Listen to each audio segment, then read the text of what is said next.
नमस्कार, स्वागत है आपका हमारे विशेष कार्यक्रम हॉट टॉक में। 14 और 17 सितंबर को हॉटलाइन पर 2 खबरें ब्रेक होती है, जिसमें बताया जाता है कि कैलाश विजयवर्गीय जी को चुनाव लड़ाया जा सकता है, कुछ बड़े नेताओं को भी चुनाव मैदान में उतारा जा सकता है। मुझे थोड़ा सा आश्चर्य हुआ कि जब कैलाश विजयवर्गीय जी के पुत्र यहाँ से आकाश विजयवर्गीय विधायक हैं, तो फिर कैलाश जी को कैसे मैदान में उतारा जाएगा? जो बड़े नेता केंद्रीय मंत्री हैं या सांसद हैं, उन्हें कैसे उतारा जाएगा? तो राजा भाई की लिखी उस खबर पे मुझे विस्मय भी हुआ, हंसी भी आई। लेकिन जब परसों भारतीय जनता पार्टी ने अपनी सूची जारी की तो वो खबर शब्द सत्य साबित हुई।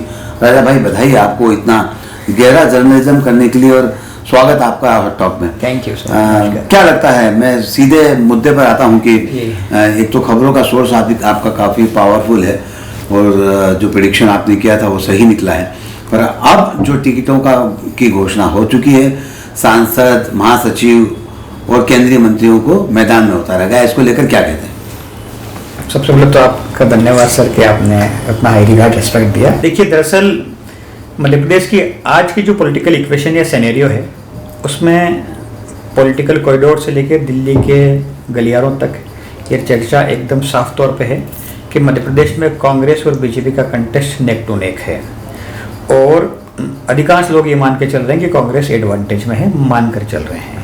कारण अनेक होंगे, अपन आगे इस पर डिस्कस कर लेंगे, ठीक है। तो जब आपने सवाल ये खड़ा किया कि इन लोगों को उतारा जा रहा है या किस रूप में देखा जाए, या तो अपन सिलसिलेवार शुरुआत करते हैं। जब बीजेपी की पहली सूची आती है आज से तकरीबन महीना भर पहले, उस पहली सूची में 39 नामों को अनाउंस किया जाता है, और आप टिप्स पे उठा के देख लीजिए कि बीजेपी हारी हुई सीटों को फोकस कर रही है। अभी जब 2018 में जो सीटें हारी थी, उन सीटों पे फोकस कर रही है कि इन सीटों को जैसे तैसे करके बीजेपी फिर से जीते, क्योंकि देखिए जीती हुई सीटों पे एंटी इनकम्बेंसी काम करती है, ठीक है। व्यक्ति की एंटी इनकम्बेंसी काम करती है, चाहे वो विधायक हो या चाहे मंत्री हो। लेकिन हारी हुई सीटों पे एंटी इनकम्बेंसी तो काम नहीं करती है। वहां तो जो ऑलरेडी जो कांग्रेस का विधायक है, नाराजगी होगी तो उसके प्रति होगी।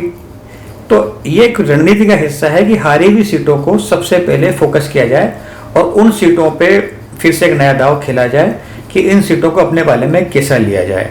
तो आप देखिए, जब पहले 39 सीटें थी, ऑलमोस्ट सीटें लूजर सीटें थी, और कई उन लूजर चेहरों को उन्होंने वापस से मौका भी दिया। वो अलग कारण है, उस पर क्यों दिया, क्या दिया, ये पार्टी का विषय है एक।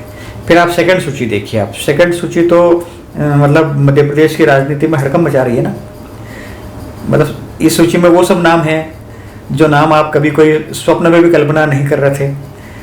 तो आप ये देखिए, इतने सांसदों को, राष्ट्रीय महासचिव को भारतीय जनता पार्टी विधानसभा में उतार रही है। इट मीन्स उसको 2 एंगल से देखा जाए। ये एंगल बहुत समझने का विषय है कि केवल यही विषय नहीं है कि इन लोगों को उतारा जा रहा है तो ये मुख्यमंत्री के कैंडिडेट हैं इसलिए इनको उतारा जा रहा है। भारतीय जनता पार्टी में किसी को प्रोजेक्ट करके मुख्यमंत्री नहीं बनाया जाता है। आपको मालूम है ना कि चुनाव कोई भी जीते, कितने भी विधायक बने, भाजपा कब, जैसे गुजरात का मुख्यमंत्री का नाम किसी ने सुना था क्या? विजय रूपानी के बाद पटेल साहब का नाम सुना क्या? नहीं सुना ना। योगी जी का नाम किसी ने सुना था क्या? वैसे बीजेपी कब किसको लैंड करा दे, इसका कोई ठोर ठिकाना नहीं है। इसलिए इन नेताओं को इस गलतफहमी से तो बाहर आ जाना चाहिए कि हमको मुख्यमंत्री के कैंडिडेट के नाते विधानसभा लड़ाया जा रहा है। यह 100% भ्रम है। इस भ्रम से इन सभी नेताओं को बाहर आ जाना चाहिए। अब क्यों लड़ाया जा रहा है, इस पर आते हैं बात।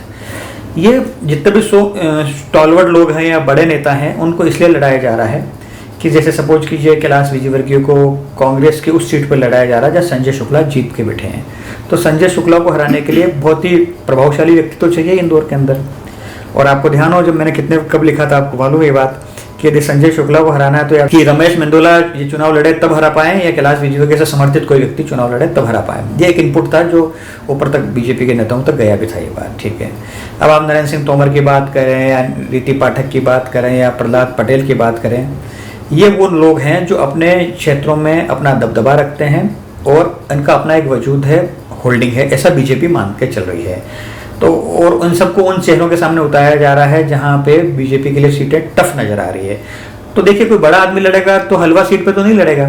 बड़ा आदमी लड़ेगा तो उसी सीट पे लड़ेगा ना जो बीजेपी के खाते में नहीं है, या बीजेपी के लिए डाउटफुल है कि ये सीट हम जीत पाएंगे कि नहीं पाएंगे।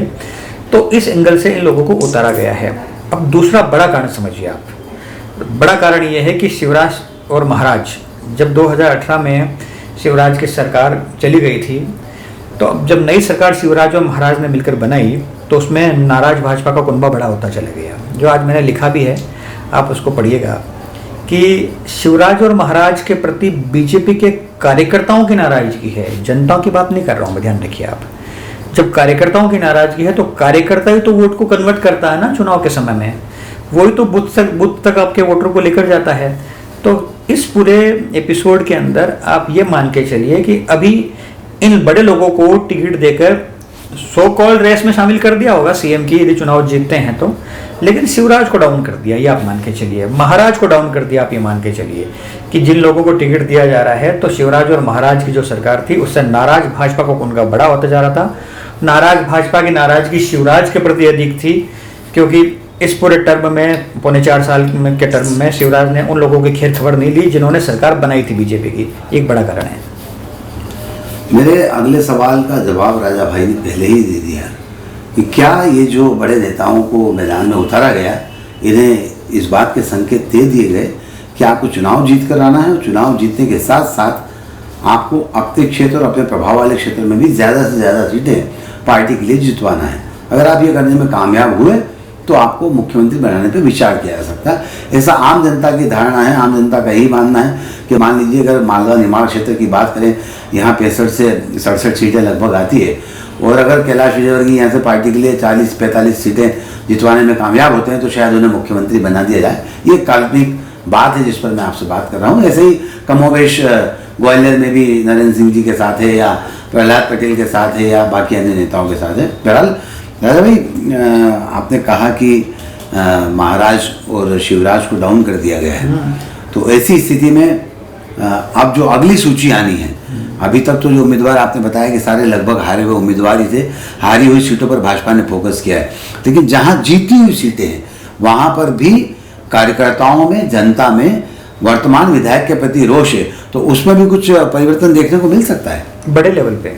आप देखिएगा, मेरे पास जो इनपुट है कि अधिकांश एग्जिस्टिंग जो विधायक हैं उनके टिकट कट रहे हैं, और एग्जिस्टिंग मंत्रियों के भी टिकट कट रहे हैं। मंत्रियों को लेकर और एग्जिस्टिंग विधायक को लेकर एंटी इनकम्बेंसी उनके व्यक्तिगत को लेकर है, उनके अहंकार को लेकर है, उनके आचरण को लेकर है। बीजेपी को लेकर वो अलग पार्ट है, व्यक्तियों को लेकर भी एंटी इनकम्बेंसी की भारी रिपोर्ट है। देखिए, ये बीजेपी ने जितने भी सर्वे होने के या जितने सर्वे कराने के, सो कॉल्ड सर्वे, जिसको मैं सो कॉल्ड के इसलिए कह रहा हूँ कि उस पर अपन आगे बात करेंगे, तो बड़े मात्रा में मौजूदा विधायकों के टिकट काटे जा सकते हैं, इस लिहाज से कि यदि इनको फिर से टिकट दिया जाता है तो उनकी एंटी इनकम्बेंसी के कारण हम लूजर हो सकते हैं।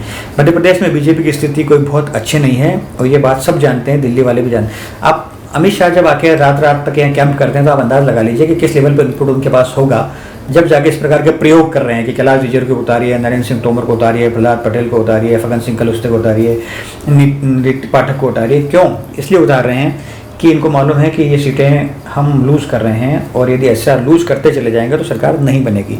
कंटेस्ट नेक टू नेक है, इसलिए बड़े लोगों को दाव पे लगाया जा रहा है। जैसा आपने जिक्र किया कि क्या बड़े चेहरे आसपास प्रभाव डालेंगे, एक बड़ी रणनीति का हिस्सा है ये कि नरेंद्र सिंह तोमर यदि चुनाव लड़ते हैं, या कैलाश विजयवर्गीय यहाँ से लड़ते हैं, या प्रहलाद पटेल लड़ते हैं, तो प्रहलाद पटेल लोधी समाज को कितना प्रभावित करते हैं। लोधी समाज में एक सो मोटो इंस्पिरेशन होगा कि हमारा आदमी मुख्यमंत्री बनेगा। जैसा मालवा निमाड़ का आपने जिक्र किया, यदि यहाँ से कैलाश जी अच्छा रिजल्ट देते हैं तो एक संदेश जाएगा कि एक कंटेस्ट में है, ठीक है। वैसे नरेंद्र सिंह तोमर ग्वालियर चंबल के अंदर आज के डेट में बीजेपी काफ़ी डाउन स्थिति में है, बहुत अच्छी चीज स्थिति वहाँ नहीं है बीजेपी की, तो वहाँ पे भी ये संदेश जा रहा है कि वहाँ की लोकल लीडरशिप को, कार्यकर्ताओं को मैसेज दिया जाए कि ये व्यक्ति जीत कर जाता है, इसको जिताते हो तो मुख्यमंत्री, संभावित मुख्यमंत्री है। ये केवल देखिए अपन कल्पनाओं की बात कर रहे हैं, आमतौर पर ऐसा होता नहीं है, लेकिन कार्यकर्ताओं में कॉरिडोर में ये चर्चा का विषय है, इसलिए अपन इस पर जिक्र कर रहे हैं। किसको मुख्यमंत्री बनाना ये केवल नरेंद्र मोदी और अमित शाह जानते हैं, और कहाँ से लाके बनाना ये आप और मैं नहीं जानते हैं। तो जिनके नाम चलते हैं उनको तो कोई नहीं बनाता, ये ध्यान रखिए आप, लेकिन एक प्रकार का मैसेज दिया जा रहा है। तो कुल मिला के ये आंचल वाइज जो आंचलिक लीडरशिप है, चाहे कैलाश विजयवर्गीय हो, नरेंद्र सिंह तोमर हो, प्रहलाद पटेल, इनकी उनका लिटमस टेस्ट है। एक बात ध्यान रखिए, इनको टारगेट दिया गया है, जैसे बिजनेस में टारगेट दिया जाता है ना, मार्केटिंग में टारगेट दिया जाता है ना, वैसे इनको टारगेट दिया गया है कि अधिक से अधिक कितनी सीटें आप जिता सकते हो, आपके वर्चस्व पे, आपके वजूद पर, ये देखा जाना चाहिए। राजा भाई, ये विशुद्ध रूप से अमित शाह जी का मास्टर स्ट्रोक है जी।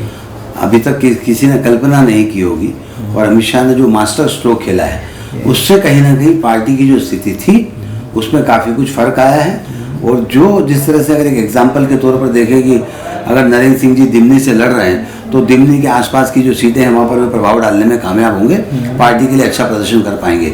या इंदौर में 1 नंबर से कैलाश विजयवर्गीय लड़ते हैं तो देपालपुर सीट जहाँ पे अभी कांग्रेस के विधायक है वहाँ पर भी परिणाम में बहुत कुछ परिवर्तन या कहीं ना कहीं कुछ बदलाव आने की स्थिति दिखती है। तो ऐसी स्थिति में जब इस तरह से नेताओं को उतारा गया है, जैसा आपने कहा कि एक मार्केटिंग का हिस्सा है, टारगेट का हिस्सा है, और अब जो उम्मीदवारों की सूची आने वाली है, जब जितने आए लगभग उतने ही उम्मीदवारों की सूची और आना है, और इसमें आपने ये भी बता दिया कि बहुत सारे मंत्री विधायकों के टिकट कटेंगे। तो ऐसी स्थिति में क्या लगता है पार्टी फिर अपनी इस रणनीति के तहत सरकार बनाने में कामयाब हो सकती है? देखिए, उनको मालूम है कि यदि हमारा एग्जिस्टिंग विधायक एग्जिस्टिंग मंत्री हार रहा है तो सरकार तो तब भी नहीं बनती जब वो हार रहा है, या उसके खिलाफ एंटी इनकम्बेंसी है, उसके खिलाफ नाराजगी है, उसके आचरण को लेकर नाराजगी है, उसके अहंकार और घमंड को लेकर नाराजगी है, उसके व्यवहार को लेकर नाराजगी है, तो फिर सरकार तो वैसे भी नहीं बनती ना। तो प्रयोग तो दूसरा करना ही पड़ता है। तो ऐसे में आप देखिए 3-3 सर्वे हुए हैं और 3-3 सर्वे के अंदर 3-3 लोगों के नाम एक एक सीट के ऊपर गए हुए हैं। फॉर एग्जाम्पल एक सीट है तो उस पर 10 लोगों के नाम ऊपर हैं, तो 10 में ये देखा जा रहा है कि इसमें से जीतने वाला कौन है और हार कौन रहा है, इसका कारण क्या है। तो ये वर्कआउट तो पिछले साल भर से चल ही रहा है उन लोगों का। लेकिन जब मौजूदा मंत्री हो या मौजूदा विधायक हो तो हारता तो वही है ना जो चेयर पे होता है, एंटी इनकम्बेंसी उसी के खिलाफ होती है, उसकी संभावनाएं प्रबल है, उसकी संभावनाएं ज़्यादा मात्रा में है कि अधिक से अधिक टिकट कटेंगे। और क्योंकि दिल्ली ने सिर्फ तय कर रखा है कि हमको विनेबिलिटी होना चाहिए, हमको किसी का चेहरा देख कर तिलक नहीं करना है। यदि विनेबिलिटी है तो उसको कंसिडर किया जाएगा, विनेबिलिटी नहीं है तो कितना भी अच्छा व्यक्ति हो, कितना भी किसी का बड़ा क्लोज रहा हो, उसको टिकट नहीं दिया जाएगा।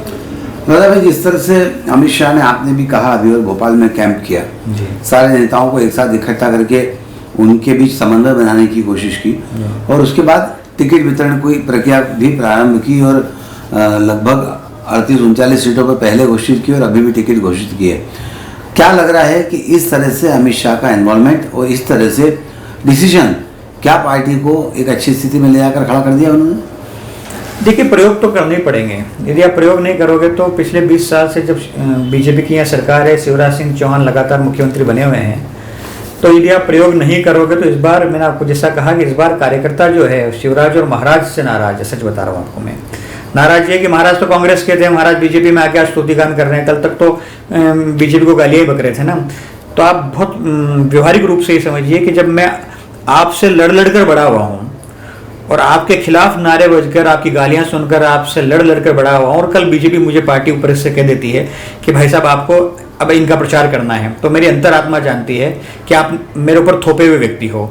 मोरलेस सब दूर ऐसा हो रहा है, केवल मध्य प्रदेश में नहीं हो रहा है, लेकिन कार्यकर्ता की पीड़ा जो थी ना, मध्य प्रदेश की बता रहा हूँ आपको मैं, कार्यकर्ता की पीड़ा ये थी कि हमारे पर उन लोगों को थोप दिया गया था जिन लोगों से हम लड़ कर बड़े हुए हैं, हमारे अधिकारों पर अतिक्रमण हो चुका था। तो जब अधिकारों पर अतिक्रमण हो चुका था, हम तो ऑलरेडी विपक्ष में हैं, सत्ता में होने के बाद भी हमारी सुनवाई नहीं हो रही, तो फिर हम हमारी सरकार को भी विपक्ष में लाने में सक्षम है। ये संदेश बहुत गहरा जा चुका था। एंटी इनकम्बेंसी के रूप में कार्यकर्ता निराश था, शिथिल था, उत्साह नहीं था उसके अंदर सरकार बनाने को लेकर। ये बात अमित शाह भाप चुके थे। इसलिए 2-3 महीने से अमित शाह ने फिर बीजेपी के लगातार मीटिंगें करी, भोपाल स्टे किया, डिविजनल लेवल पे कार्यकर्ताओं का सम्मेलन किया। फिर भी उनको समझ में आने लगा कि अभी अंडर करंट मामला कमजोर है, इसलिए अब ये प्रयोग शुरू कर दिए। तो प्रयोग को और भी हो सकते हैं, उससे इनकार नहीं किया जा सकता। प्रयोग और भी हो सकते हैं, इससे इनकार नहीं किया जा सकता है। ये कहना है वरिष्ठ पत्रकार, हॉटलाइन के एडिटर इन चीफ और खबरों पर पहले से पकड़ जमाकर उन खबरों को अपने चैनल पर, अपने प्लेटफॉर्म पर प्रकाशित करने वाले राजा शर्मा का। राजा भाई, मुझे लगता है कि चुनाव परिणाम को बदलने का मादा अमित शाह रखते हैं। उनकी चाणक्य नीति से बहुत कुछ चीज़ों में फ़र्क आने वाला है। क्या लग रहा है आपको, अभी की स्थिति जो है बीजेपी की पहले की स्थिति थी और इन टिकटों के वितरण के बाद की स्थिति कुछ बदली है? मुझे नहीं लगता। ये चुनाव बीजेपी वर्सेस मध्य प्रदेश की जनता है। फिर मैं रिपीट कर रहा हूँ, ये चुनाव बीजेपी वर्सेस मध्य प्रदेश की जनता। कांग्रेस कंटेस्ट में नहीं है, कांग्रेस जमीन पर नहीं है। कांग्रेस को अनड्यू एडवांटेज मिल जाए ये अलग बात है, लेकिन आपने पूछा क्या कोई परिस्थिति बदली है? अभी कहना जल्दबाजी होगी, क्योंकि अभी बहुत सा परिदृश्य सामने आना है कि किन लोगों को आगे के टिकट दिए जाते हैं, किन लोगों के। क्योंकि देखिए, जब मुझे टिकट नहीं मिलता है तो मेरे में असंतोष जो होता है ना, उसको आपको शांत करना होता है, ठीक है। तो ये तो मैं बहुत अप्रिशिएट कर रहा हूँ कि इंदौर में 1 नंबर विधानसभा में जो कंटेस्टेंट थे, चाहे वो सुदर्शन गुप्ता हो या टीनू जैन हो या कमलेश खंडेलवाल हो, उनका आचरण और चरित्र देखिए, उनके विरोध के स्वर नहीं आए। ये बहुत बड़ी बात है, क्योंकि व्यक्ति अपने कैरियर के लिए लगा हुआ था, लेकिन कैलाश विजयवर्गीय का नाम अनाउंस होते ही कैलाश जी के साथ लाइन में खड़े हो गए और स्वर मिला के कहने लगे कि नहीं, हम आपको जिताएंगे, बड़ी मात्रा से अच्छे वोटों से जिताएंगे। ये बहुत बड़ी बात है इन लोगों की। आमतौर पर क्या होता है, जब जो टिकट की दौड़ में होता है, फिर कितना भी बड़े नेता को टिकट दे दिया जाए, उसका विरोध सामने आ ही जाता है। तो ये साधुवाद है इन लोगों को कि इनका आचरण बहुत बढ़िया है, ये अपनी जी जान लगा रही थी टिकट हासिल करने के लिए। लेकिन जब कैलाश विजयवर्गीय को वहां लैंड करवा दिया गया, उसके बाद भी इन्होंने कहा कि नहीं, हम कैलाश जी को चुनाव जिताएंगे। नाराज होना बहुत आसान है, कोई भी हो सकता था, फिर कोई किसी की परवाह नहीं करता है। दादा भाई, आपकी बात से सहमत हूँ, लेकिन मैं इस बात को भी दमदारी के साथ कहता हूँ कि वो जो नाम जिनकी आप बात कर रहे हो, उनके पास करने के लिए कुछ और नहीं था, विरोध तो कर ही नहीं सकते थे। और कैलाश विजयवर्गीय जैसे दिग्गज और दमदार नेता को पार्टी ने उतारा है, तो बहुत कुछ सोच समझ कर उतारा होगा। लेकिन आपकी बात फिर भी ठीक है। मैं उनके आचरण की बात कर रहा हूँ, उनका ग्राउंड लेवल पे क्या पकड़ थी। मैं इनसे नहीं कह रहा हूँ कि वो कितने वोट ला पाते थे, न्यूसेंस तो कर सकते थे ना। और देखिए किसकी कितनी हैसियत है, किसको टिकट मिलता है नहीं मिलता। मैंने कहा वो कंटेस्ट में थे, दौड़ में थे, उनके नाम अपने सर्वे में थे। वो न्यूसेंस करने में कितना टाइम लगता है। फिर जब व्यक्ति का आचरण खराब हो जाए ना, तो कोई कितना ही बड़ा आदमी हो, विरोध करने में समय नहीं लगता है। फिर वो चाहे दिल्ली का नेता हो या स्थानीय नेता हो। लेकिन उसका पक्ष, उजला पक्ष ये है कि कैलाश विजयवर्गीय से सब लोग बाहर नहीं हैं, ये सब कैलाश जी के साथ के लोग हैं। मतलब कैलाश जी किसी भी पोजीशन पर रहे तो सबको आगे बढ़ाने में, सबकी मदद करने में काम किया। तो एक बड़ा कारण है कि कैलाश विजयवर्गीय की खुद की पोजीशन बड़ी है, स्टॉलवर्ट है, लेकिन इन सबको साथ लेके चलने वाले हैं। और वैसे आप सच बात करो तो सुदर्शन गुप्ता और कैलाश विजयवर्गीय का 36 का आंकड़ा है। बिल्कुल सही है। यदि आपको ये बात सुनने में है तो आप, दुनिया को मालूम है ये बात कि सुदर्शन गुप्ता और कैलाश विजयवर्गीय की कभी आपस में नहीं पटरी बैठी, फिर भी सुदर्शन गुप्ता ने न्यूसेंस नहीं किया ना। अब चुनाव का परिणाम अलग बताएगा कि उन्होंने कितना काम किया इंटरनली, वो अलग सब्जेक्ट है। मैं अभी तात्कालिक विरोध नहीं हुआ, ये बड़ी बात है, ये बोल रहा हूँ आपसे।